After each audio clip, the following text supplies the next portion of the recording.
Have you ever sat quietly by the water, doing absolutely everything right, only to watch your rod tip stay perfectly motionless for hours?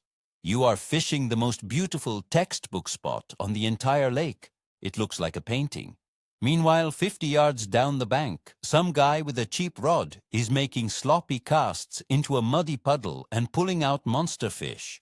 It drives you absolutely crazy, does it not? Today we are going to dive deep into a topic that completely changes everything.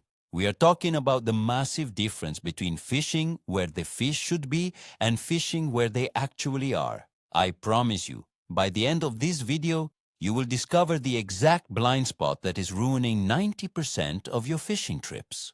We are going to reveal the harsh truth about why your favorite spots have completely stopped producing fish.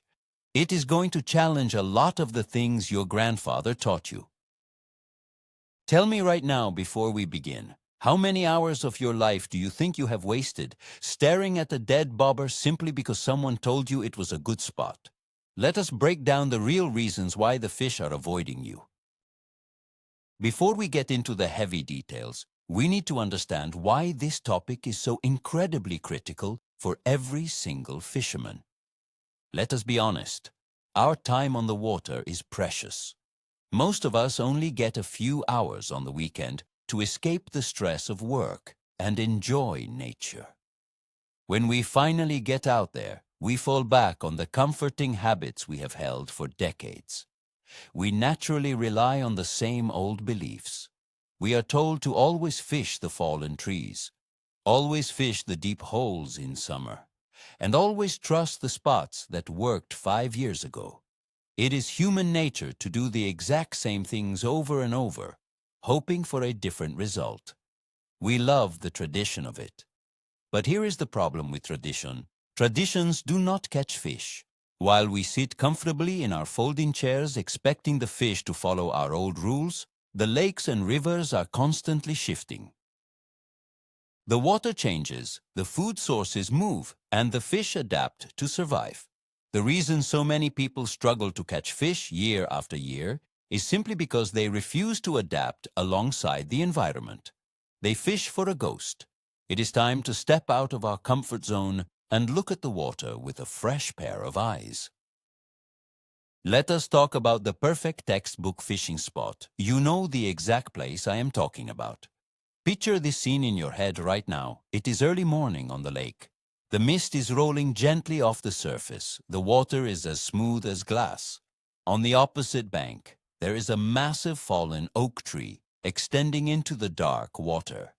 Every fishing magazine and your grandfather would tell you this is where the monster fish live. So, you set up your comfortable chair. You pour a hot cup of coffee. You bait your hook carefully. Then you make the perfect cast right next to those submerged branches.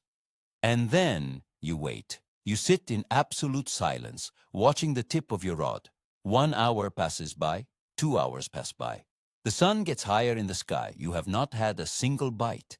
You sit there scratching your head, wondering what went wrong. The weather is right, the bait is fresh, and the spot looks incredible. This is the ultimate trap that catches more fishermen than actual fish.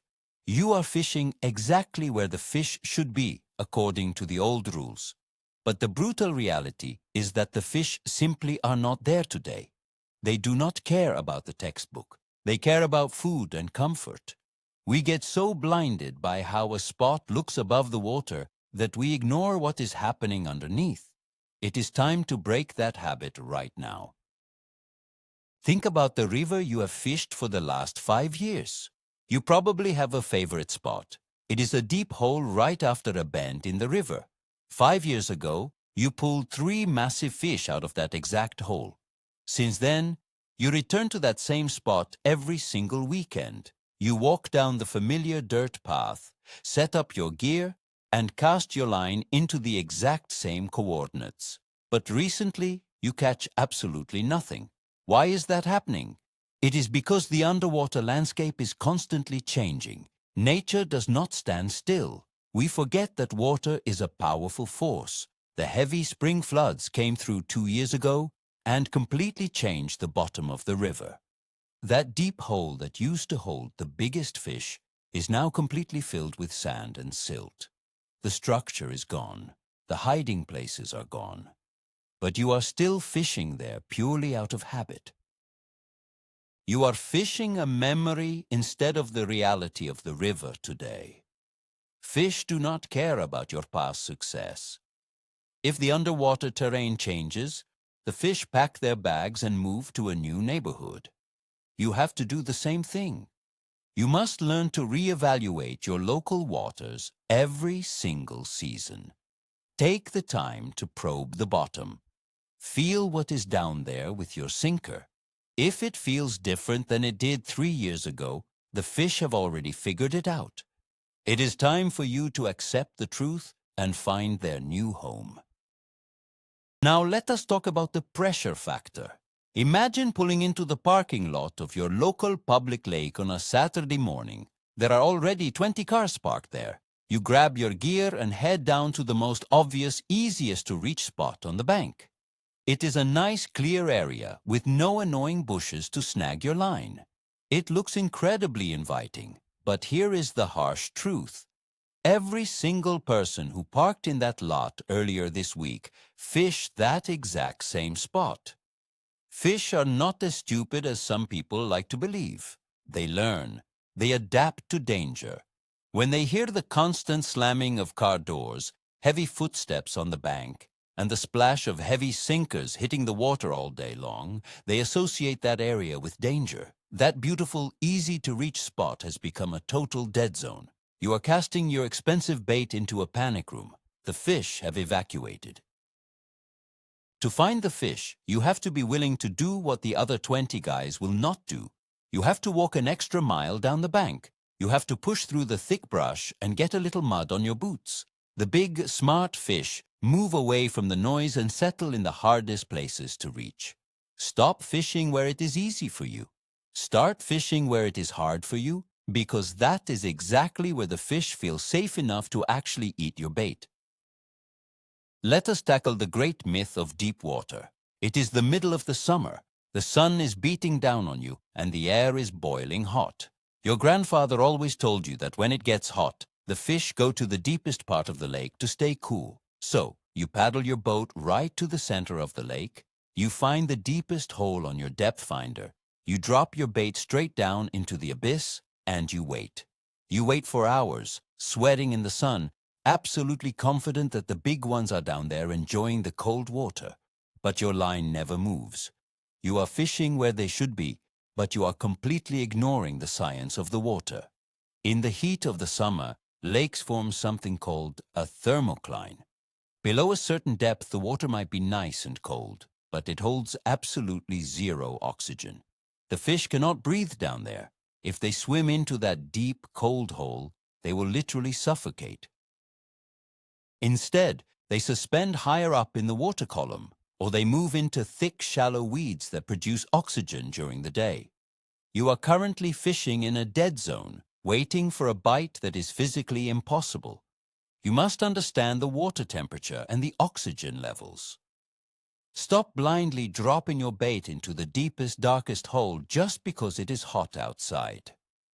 Find the oxygen, and you will find the fish. We need to talk about the wind. Picture a windy Sunday afternoon. You arrive at the lake and the wind is howling. The water on the north shore is chopping with waves and looks violent. So, what do? You drive around to the south side of the lake. You find a nice, quiet bay where the water is calm and protected from the wind. It feels peaceful. You can cast easily without the wind blowing your line around. You set up your chair, crack open a cold drink, and relax. But you are making a massive mistake. You have chosen comfort over catching fish. Wind is not your enemy. Wind is your greatest ally on the water. Wind pushes the microscopic food across the lake. The small bait fish follow that microscopic food. And the big predator fish follow the small bait fish. By hiding from the wind in that calm bay, you have completely removed yourself from the food chain. All the active feeding fish are over on the windy side of the lake, hunting in those choppy waves. Yes, casting into the wind is frustrating. It requires more effort. You might get a little wet from the spray. But if you want to catch fish, you must go where the food is being pushed. Stop looking for the most peaceful spot on the water. Embrace the chaos of the wind, because that chaos is exactly what triggers a massive feeding frenzy. Let us take a closer look at following the food source. Imagine you are standing on the bank, scanning the water. You see an old dock extending into the lake. It looks like a perfect place for a big predator to hide. It has shade, it has wooden pilings, it looks textbook. You spend 2 solid hours casting every lure in your tackle box at that dock. Nothing happens. You are totally frustrated. But while you were staring intensely at that dock, you missed the real show happening 50 yards to your left. Over in a shallow, sandy area with no structure at all, the water was boiling. Tiny minnows were occasionally skipping across the surface, trying to escape from something underneath. If there are no bait fish near that beautiful wooden dock, there are no big fish near that dock. Predators do not sit in empty rooms waiting for delivery. They follow the kitchen. They go where the meat is. The guy who caught the fish today is the guy who completely ignored the perfect-looking dock and casted his lure right into that chaotic school of nervous minnows. You must train your eyes to look for life, not just look for structure. Watch the water surface. Look for the tiny ripples. Look for the silver flashes in the shallow water. If a spot looks perfect but has absolutely no visible signs of life, do not waste your time. Keep moving until you find the bait. Now we need to talk about the magic of transition zones. Picture a massive, flat, muddy bottom bay. It looks incredibly boring. Then picture a rocky point jutting out into the water. Most fishermen will go straight for the rocks. Rocks hold fish, right? That is what the old books say. You cast right into the middle of the boulders and you end up getting snagged on every single cast. You lose 5 lures in 1 hour. You are angry and your hands are empty. What you completely fail to realize is how fish actually travel. They do not just sit dead center in the rocks. They use the transition zones as their private highways. A transition zone is the exact line where the mud meets the gravel or where the sand meets the thick weeds. This is where the magic happens. Fish love edges. They patrol the edge of the rocks, staying over the soft mud so they do not scratch their bellies, but staying close enough to the rocks to ambush prey. By casting right into the heavy structure, you overshot the fish entirely. Next time you find a great piece of structure, do not aim for the center. Find the edge. Drag your bait slowly across the bottom and feel for the change. When your sinker stops dragging in soft mud and starts clicking on hard gravel, stop reeling. Let it sit right there on the border. That invisible line on the bottom is where the predators are actively hunting. We have to address the lazy fisherman syndrome. I have been guilty of this, and you probably have too. Imagine arriving at the riverbank with a heavy tackle box, 2 big rods, a folding chair, and a cooler full of sandwiches. You're looking for a spot to spend the entire afternoon. You walk down the path and see a steep, muddy bank covered in thick, thorny bushes. The water looks incredibly fishy down there. There are deep pools and swirling currents. But getting down there would be a nightmare. You would get dirty, and there is no flat ground for your comfortable chair. So, you keep walking. You finally find a beautiful, flat, grassy meadow right next to the water. The water there is shallow and slow-moving, but the bank is perfect for your chair. You set up camp and sit there all day, catching absolutely nothing. You made the ultimate error. You chose a spot based on what is comfortable for a human being, completely ignoring what is comfortable for a fish. The fish do not care about your folding chair. They do not care about your cooler. They live in the messy, chaotic, hard-to-reach places. They love the tangled roots and the steep drop-offs. If you want to consistently catch big fish, you must learn to leave the heavy gear in the car. Pack a single small bag, grab 1 rod, and be willing to climb down that steep, muddy bank. Let us discuss the big mistake we make with river currents. Picture yourself standing on the edge of a fast-moving river. The water is rushing powerfully downstream. The sheer force of the water looks impressive. It feels alive. So you bait your hook with a heavy weight and heave it right into the middle of the strongest, fastest current. You think the big, powerful fish are out there fighting the main flow. You sit there watching your rod tip bounce wildly in the heavy current. Hours go by without a single real bite. Here is the secret you are missing. Fish are incredibly lazy creatures by nature. They want to consume maximum calories while burning the minimum amount of energy. If a fish sat in that heavy main current all day, it would burn more energy than it could ever eat. They simply do not live there. Instead, they look for current seams. They hide behind large rocks, submerged logs, or in the slow-moving eddies right on the edge of the fast water. They sit in the calm water, waiting for the fast water to act like a conveyor belt, delivering food right past their nose. By casting into the middle of the river, your bait is whizzing by far too quickly. You need to pull your bait back. Drop it right on the line where the fast water meets the slow water. Let it drift naturally along that seam. That is where the hungry, lazy predators are waiting. The grandfather calendar is another trap we fall into. Imagine it is late August. The water is low and warm. You decide to visit the exact same shallow cove where you caught your personal record fish back in early April. In your mind, this cove is magical. It is the absolute best spot on the lake. You walk in with high confidence, tie on your lucky lure, and begin casting. But the water looks entirely different now. The weeds are choked and dying. The water is stagnant. You fish all afternoon and do not even see a single splash. The problem here is that you are completely ignoring the seasons. What makes a spot perfect in the spring makes it absolutely terrible in the late summer. In April, the fish pushed into that shallow cove because the water warmed up quickly under the spring sun and they needed to spawn. It was the perfect environment for that specific time of year. But by August, that same shallow water has turned into a hot, oxygen-deprived bathtub. The fish abandoned it 3 months ago. They have moved to deeper drop-offs and main lake points to find cooler water and fresh oxygen. Do not become a slave to your own good memories. The lake is a dynamic, living environment.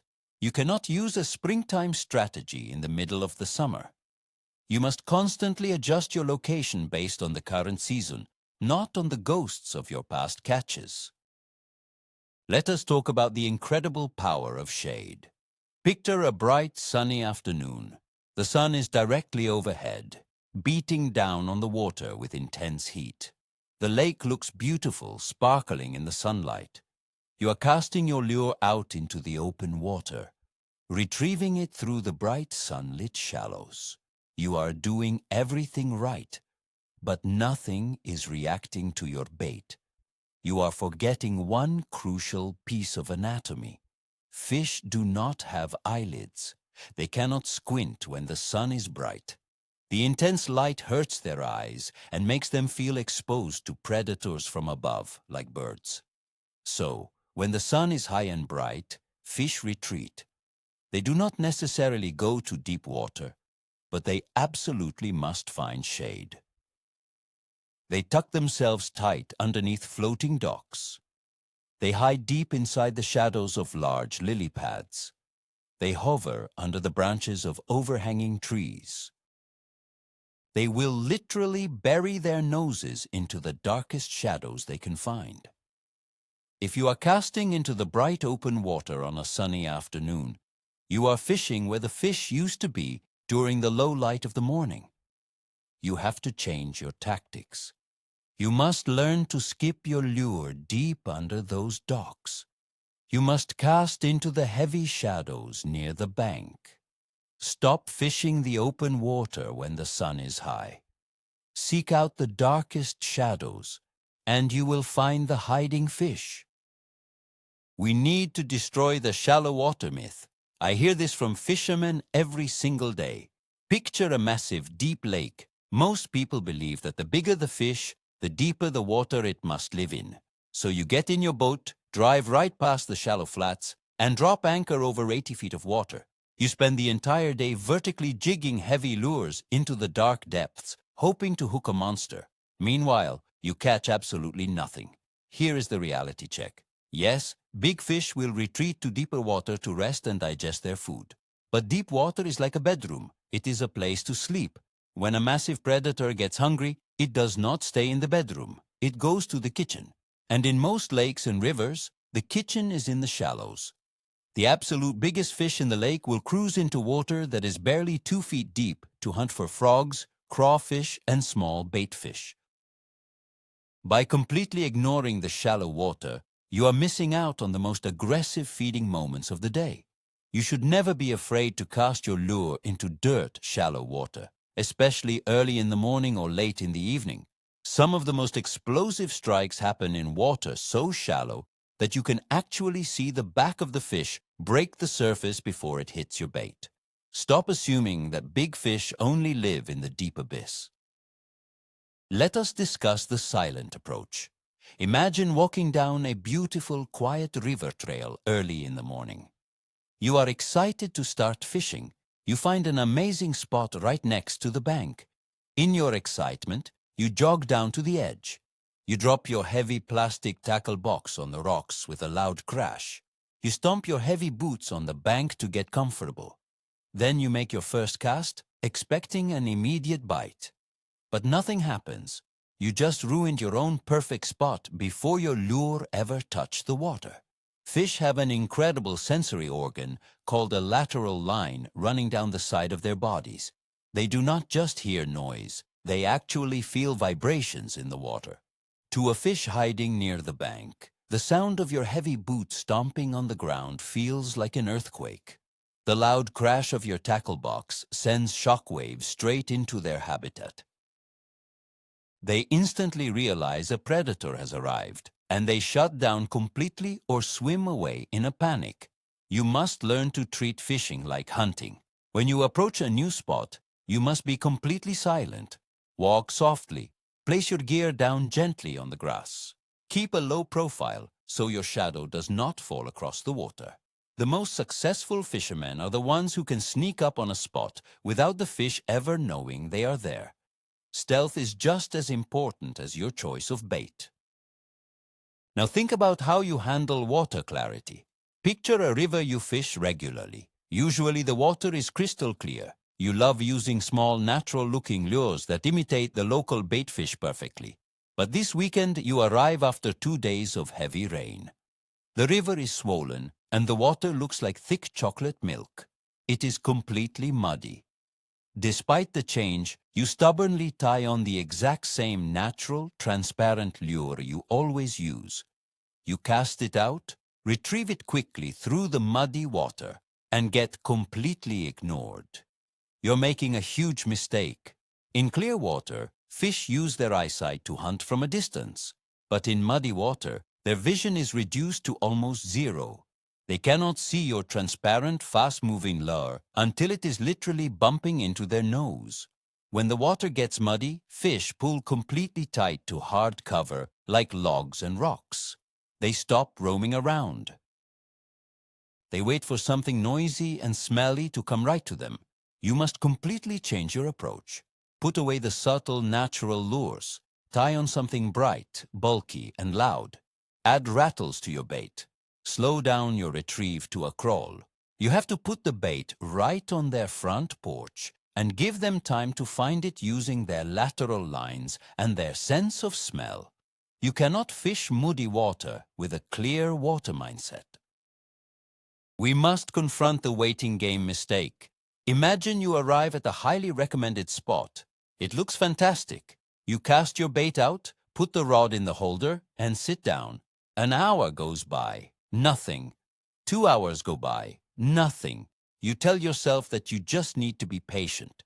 You believe that eventually the fish will swim by and find your bait. You end up sitting in that exact same spot for 6 hours, going home with a terrible sunburn and an empty cooler. This is the definition of insanity in fishing. You are acting like a trap setter instead of a hunter. The reality is, If there are actively feeding fish in a specific area, they will usually let you know within the first 20 to 30 minutes. They are not shy when they are hungry. If you have thoroughly worked a spot with different lures and different depths for half an hour, with absolutely no signs of life, do not stay there. You are fishing a dead zone. The fish are not going to magically appear just because you are patient. Reel in your line, pick up your gear, and move down the bank. Move 50 yards, move 100 yards. Keep moving and exploring new water until you find the active fish. The run and gun method will almost always outproduce the sit and wait method. Your time on the water is precious. Do not waste it guarding an empty swimming pool. Let us talk about the trap of modern technology. Picture yourself sitting in a high-tech fishing boat. You have a massive, glowing electronic screen mounted right in front of you. It shows depth, water temperature, and incredible sonar images of the bottom. You spend the entire morning staring down at that screen, driving around the lake looking for the perfect little digital arches that indicate fish. You are totally obsessed with the machine. But while you were staring at the screen, you completely missed the real clues. You missed the flock of birds diving into the water a quarter-mile away, attacking a massive school of bait fish. You missed the subtle swirl on the surface near the weed bed. Technology is an amazing tool, but it can make you totally blind to nature. Sonar only shows you what is directly underneath your boat. It does not show you the whole ecosystem. Before you ever look at a digital screen, you must use your own natural senses. Stand up, look at the horizon, watch the birds, look for nervous water, listen for the sound of surface strikes. The best fish finder in the world is a pair of observant human eyes. Do not let a fancy electronic screen turn you into a robot. You must remain a part of the environment. Read the actual water first, and use your electronics only to confirm what your eyes have already told you. We often completely overlook the boring banks. Imagine walking along a lake shoreline. You walk past a section of the bank that looks completely flat and featureless. There are no fallen trees, no big rocks, and no docks. It is just a straight, boring line of dirt meeting the water. You walk right past it without even taking a single cast, rushing towards a cluster of fallen logs further down the trail. You just made a massive assumption, and it probably cost you a great fish. What you could not see from the surface is that just 10 feet off that boring bank, the bottom drops suddenly from 2 feet deep to 10 feet deep. That invisible underwater ledge is a prime ambush point for giant predators. They cruise along that hidden drop-off, waiting to trap baitfish against the shallow, featureless bank. Just because a spot looks incredibly boring above the water does not mean it is boring below the surface. Some of the biggest fish are caught in areas that most fishermen completely ignore because they do not look sexy enough. You must learn to probe the boring water. Cast a heavy jig out and drag it slowly back to shore to map the bottom. If you feel a sudden drop or a small patch of hidden rocks, you have found a secret goldmine. Stop judging a book by its cover. The best spots are often completely invisible from the shore. Let us look at the moon and the twilight bite. Imagine you arrive at the lake right at noon. The sun is blazing, the water is hot, and the lake is crowded with jet skis and loud boats. You fish hard for 5 hours, sweating and getting frustrated, but you do not get a single strike. You pack up your gear and go home feeling defeated, convinced that the lake is completely empty. But what you do not realize is that 12 hours later, under the light of a full moon, that exact same lake comes totally alive. Even far inland, away from the ocean tides, the lunar cycle has a massive effect on fish behavior. During the heat of the summer, big predators often become completely nocturnal. They hide deep in the weeds all day long to avoid the heat and the chaos of the boats. But the moment the sun goes down and the moon rises, they move into the extreme shallows to hunt. The quiet twilight period and the middle of the night can be the absolute most productive times to fish. By refusing to stay late or wake up incredibly early, you are fishing during the exact hours when the fish are sleeping. If a lake seems completely dead during the day, change your schedule. Come back at midnight with dark-colored lures that create a heavy silhouette against the moonlight. You will be absolutely shocked by the monsters that roam the shallows while everyone else is fast asleep. We need to talk about local advice. Imagine you pull into a small, dusty bait shop near a lake you have never fished before. You walk up to the counter, buy a dozen worms, and ask the friendly guy behind the register for a good spot to fish. He smiles, pulls out a map, and circles a large point on the south side of the lake. He says it is a guaranteed hotspot. You are absolutely thrilled. You drive straight there, confident that you have insider information. But when you arrive, there are already 5 other guys fishing there, and nobody is catching a thing. Here is the reality. The guy at the bait shop is nice, but he gives that exact same advice to every single tourist who walks through his door. That spot receives more fishing pressure than anywhere else on the lake. The fish are totally traumatized and refuse to bite. When you talk to locals, you are asking the wrong questions. Do not ask them where to fish. Ask them what the water has been doing. Ask them if the water level has risen or fallen this week. Ask them what the dominant bait fish is right now. Ask them if the water is unusually muddy. Take that environmental information and use it to find your own completely unique spot. The true secret spots are never circled on a paper map at the bait shop. You have to hunt them down yourself using the clues. Finally, let us put it all together and talk about the ultimate mindset shift. Imagine stepping out of your car at the lake tomorrow morning. You take a deep breath of the cool air. In the past, you would have grabbed your heavy chair, walked to the nearest flat patch of grass, thrown your bait blindly into the water, and stared at your phone for 3 hours, waiting for a miracle. But not today. Today, you are leaving the chair in the trunk. You are packing light. You look at the water not as a random swimming pool, but as a complex puzzle waiting to be solved. You feel the wind on your face and realize you need to walk to the opposite shore where the bait is being pushed. You watch a heron stalking the extreme shallows, proving that there is life close to the bank. You step softly, keeping your shadow off the water. You bypass the obvious, heavily fished spots and push through the thick brush to reach a tangled, ugly mess of logs where a giant predator is likely hiding. You have stopped hoping and you have started hunting. You are no longer casting where the fish should be based on old stories and comfort. You are fishing where the conditions dictate the fish actually are right now in this exact moment. This is the moment you transition from being a guy who just goes fishing to a guy who actually catches fish. Everything changes today. We have covered a massive amount of ground today, and it all boils down to one monumental shift in how you approach the water. The biggest turning point in your fishing journey is the moment you finally realize that the perfect textbook spot is often a complete illusion. You can do everything exactly right according to the old rules, but if the water temperature, the wind, the bait fish, and the pressure do not align, you are just casting into an empty swimming pool. The real secret is adapting to the living, breathing environment in front of you. You have to stop fishing memories and start fishing the current reality.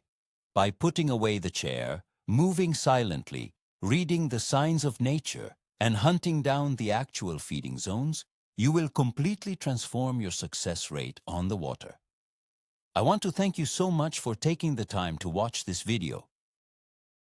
If you found this information valuable and it changed the way you look at the water, please hit that subscribe button right now. Give the video a like to help the channel grow and leave a comment below. I want to hear your stories. Tell me down in the comments. What is one legendary, perfect-looking spot you stubbornly fished for years before finally realizing it was completely dead. Let us get a great discussion going. Keep hunting, stay safe, and I will see you on the water next time.